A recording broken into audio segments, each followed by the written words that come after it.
beautiful day. You can tell there's no windows in here. I'm Paul Krizek, delegate from the 44th District, soon to be the 16th District, the beautiful Mount Vernon along the river between Alexandria and Fort Belvoir. And I'm here today with my constituent, Lisa Sales, who is the president of the Virginia chapter of the National Organization for Women. Let's hear for Lisa Sales.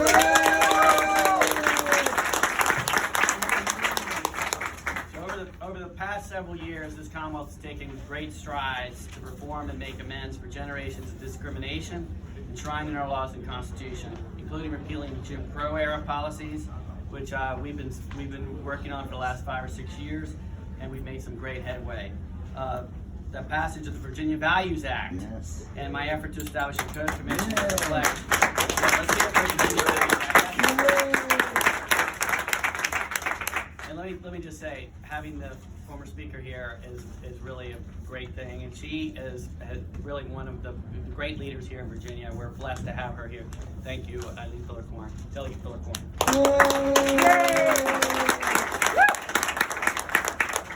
So I've also been one of my pet projects has been working with the Virginia Indian tribes to establish last year we passed a bill to create a code commission just to clean up the language that's in the code regarding the tribes. And now that we have the 7 tribes with federal recognition, there's a lot of updates that need to be done.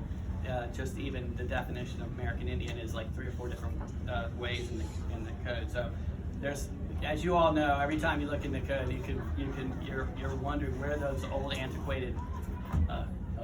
We weren't on. There you're on now. We need to start from the beginning. No. This is small enough. Okay, you guys can hear. Sorry. So anyway, let's. And also, of course, we're the 38th state to ratify the Equal Rights Amendment. And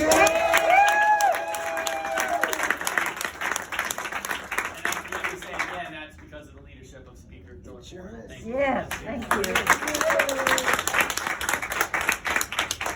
So this year, we're working on modernizing the code, eliminating discrimination, ensuring our Commonwealth becomes a more welcoming and just place for all to live. Included in this legislative package is my bill that Lisa and I have been working on, HB 2003, which aims to require employers to provide anti-harassment, anti-discrimination training, and it's in the workplace. And this is an effort to curb abusive behaviors that become too pervasive in many workplaces. It's a simple thing, but annual training, and everybody should do this. I think in the bill we've required it for businesses with 25 employees. We upped it this year to 50 or more employees, which catches a lot of companies that they certainly have the wherewithal to do it. It can be done online, and there's interactive training and everything, but it needs to happen. And it's also for our own employees here at the state level as well. So this is really important. So I'm going to turn this over to Lisa to announce the next exciting chapter of the code modernization effort with the Virginia Law Audit Project. So thank you, Lisa. Thanks very much.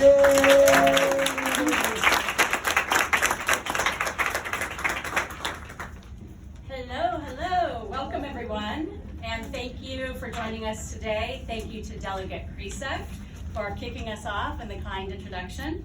Thank you to our supporting organizations, our stakeholders, our students, and the Virginia Now and Charlottesville Now boards. First, I will talk a little about the formal launch of the Virginia Law Audit Project, and then I will pass the mic to Delegate Filler-Corn, although she's still my speaker, so I call her Speaker Filler-Corn. She'll always be our speaker. Before introducing the rest of our speakers and supporters, which include representatives from the NAACP Chesterfield, League of Women Voters Virginia, Virginia Sexual and Domestic Violence Action Alliance, the National Coalition of 100 Black Women, although I don't see her here yet, the National Purple Campaign right here, then we also have the National Women's Law Center. There you are. Great. Andrea here will close us out by addressing some of the bills we brought this session. If other legislators join us, they'll also be invited to speak, and then we'll be pleased to take any questions. So to start, the Virginia Law Audit Project, or VLAP as it's known, is a nonpartisan, statewide law review designed to, in the first stage, review terminology and code and look for archaic language. Let me share some examples. first place, we uncovered the language, use of language that is neither gender nor religion neutral. We had the Virginia Constitution, originally from 1902, to tip us off on the latter. When I go around the Commonwealth briefing potential stakeholders on the project, they are shocked, as we were when we moved out on this project. They're shocked to learn when we show a slide depicting sections of the state constitution, which states in section 16, and I quote, titled, "The free exercise of religion, no establishment of religion, that is the mutual duty of all to practice Christian forbearance, love and charity towards each other." And that's with a capital C, Christian. When I first read that, I thought, what happened to the separation of church and state? You may recall from your school days that the separation of church and state is a phrase that refers to the Establishment Clause of the First Amendment. The phrase dates back to the early days of U.S. history, when our very own Thomas Jefferson referred to the First Amendment as creating a wall of separation between church and state. Later, after they ran our Constitution and general laws through a software program, we would learn through our legal partners, Winston and Strawn, that much of the religious terminology is Christian-centric, with statutes frequently referring to church or ministry in what appears to be genericized intent, but clearly such terms do not apply to Muslims, Hindus, Buddhists, Jews, and others. And although we need to analyze this more carefully and search for the legislative history, I'm not sure what that was, sorry, and search for the legislative history, there's no suggestion in the Virginia Constitution that the pronoun he is a gender-neutral term. Perhaps UVA law professor Dick Howard, a constitutional expert who led the last Constitutional Review Commission, appointed by Governor Mills Godwin in 1968, and whom we've initially consulted, can shed further light on this for us. This presents an interesting conundrum because Section 1 of our Constitution is titled Equality and Rights of Men, and goes on to further say, quote, that all men by nature are equally free and independent and have certain inherent rights. They really did mean only men. But while the word he appears not to be defined in our Constitution to include anything but men, he is defined in our Virginia Code, Section 1-216, under gender, which states a word used in the masculine includes the feminine and neuter. Neuter? Not referring to your dog that just came home from the veterinary procedure, but as a class of words that by definition refer to, and I quote, lacking sex organs. Or rather, words referring to things that are neither male nor female. So there's neuter, but not she, okay? Which brings me to another reveal, since we're on the topic of gender terms. And I'm so glad that Delegate Fillercorn is with us, because as the first female and Jewish Speaker of the House in Virginia's history, round of applause. Yeah. She also changed the rules of the House, and for the first time ever, right? For the 2 years she was Speaker, the entire body was referred to in the female pronoun. Do I have that right? Okay, back to our reveal. We selected 259 words for the software to query, and we're continuing to add to that list. Of those 259 words, we received 32,498 total hits. Of the 32,498 hits, more than 24,000 are he, him, and his. Take that in for a minute. And so you might say to me, Lisa, why do terms matter? Why does this exercise matter? Why do words matter? Why would we have a need to conduct a modernization review now? And I will say modernization reviews need to happen periodically throughout history as times change, attitudes change, and so do and so too does meaning and word usage. I will give you an example. Title 37 used to read so horribly, forgive me, quote, insane, epileptic, feeble-minded, and inebriate person. That was language in our code. Thankfully, that was repealed. And through the good work of our intern, is Abby here? Hi, Abby. Great. Through the good work of our new intern, Abby McCusker, we learned that our lovely code once read, quote, feeble-minded colored persons, when referring to an unequal allocation of funds for tuberculosis treatment. Thank you, Abby. This leads me into the establishment of the 2019 Commission to examine racial inequity by the last governor, where they found that inequities linger in Virginia even as racist Jim Crow laws were being reformed. We also need to examine Jane Crow laws, once described as a necessary aspect of maintaining a civilized society and dictating when and if women could travel alone with their fathers or husbands. Some forget that women, right? Some forget that women were only able to get their own credit cards in the 1970s. Yes, thank you. That's right. And we're not beyond using some humor to get residents to pay attention to the serious stuff. Some of you have been hearing little chuckles, know what I'm about to say. For example, vibrators. Yes, you know the ones I'm talking about, and we'll keep it PG. But yes, they are illegal in Virginia even today. Can you imagine, just for a minute, enforcing that law?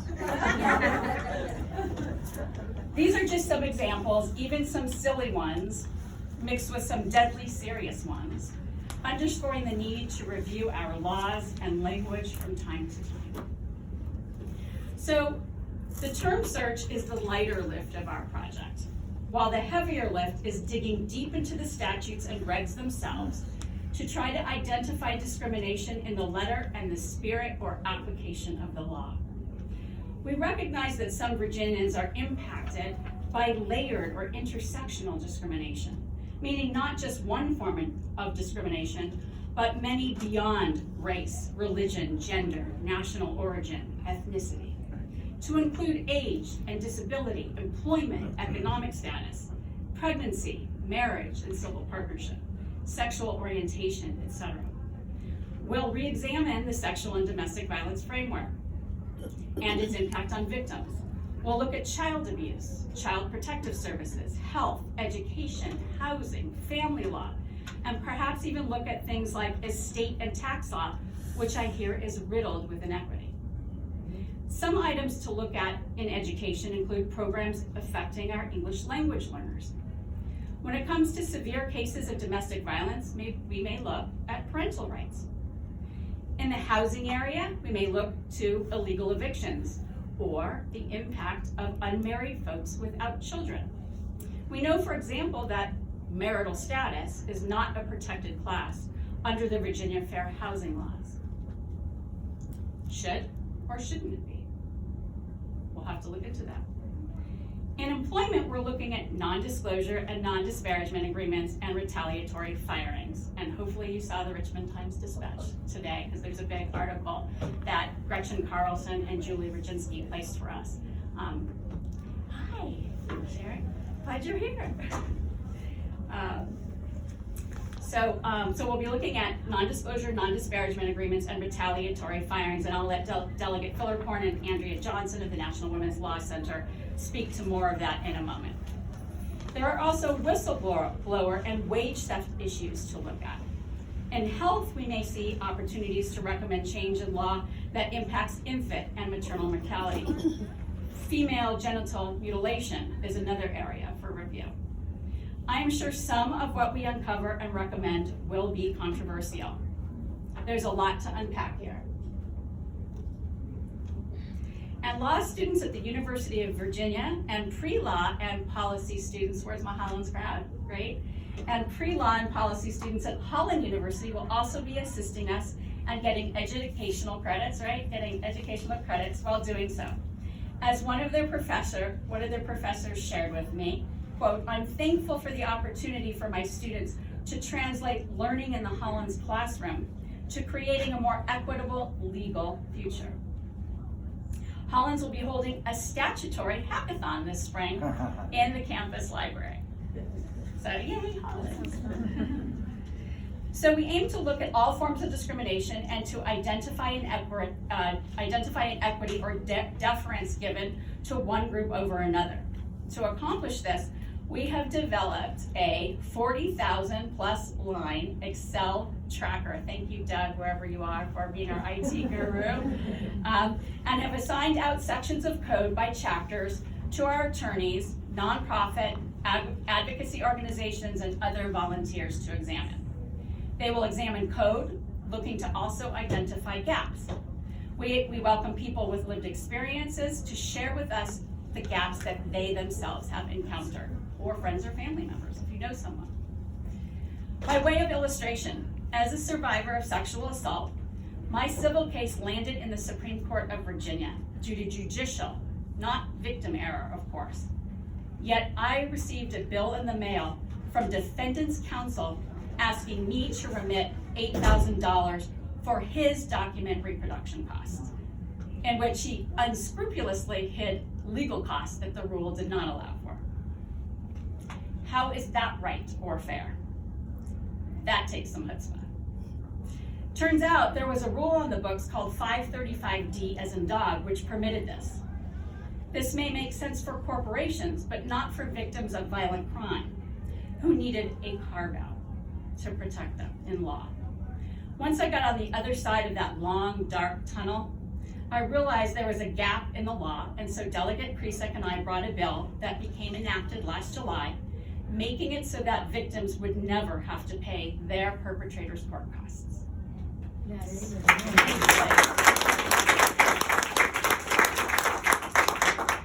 Boy, just when you make it through the House and you think that's the hard part, judiciary was worse in the Senate. We need more women on judiciary. We don't know what we don't know until we uncover it. We will also look to do comparative analyses with other state laws. We want to determine if there's a better way to do business in Virginia. Can we borrow and learn from other states to achieve modernization? And maybe our project will inspire them to move out similarly. At the end of the day, our goal is to memorialize our findings as well as make recommendations to lawmakers for changes in code. Depending on what our findings yield, we will then have to engage in a prioritization system to determine what we send forward to the legislature, who's going to sponsor our bills. Some considerations, depending on what we uncover. Which laws will impact a greater segment of the population in Virginia? Is there appetite in the General Assembly to make said changes? Is our finding an urgent one? Is great harm being perpetuated? And we are making a plea to residents. What have you experienced? Did you uncover a need for a change to law? Those interested can go to our vanow.org contact form or reach us on our various social media platforms, some of which we've just kicked off. What we're sure of is the importance of having a broad and diverse set of organizations with widely different experiences at the table to lend their perspectives, to shed light, and to see and understand our Virginia through their various lenses. It is only in this way that we will see ourselves reflected in the laws that govern us. It is the only way to ensure the Commonwealth is a more just and fair place to live, work, play, and do business. So, that gives you a little sense of VLAP. Happy to offer any briefings for those that have not yet had the privilege of having one. And now I would like to turn it over to Delegate Fillercorn to share with you how we are working together to make workplaces more fair.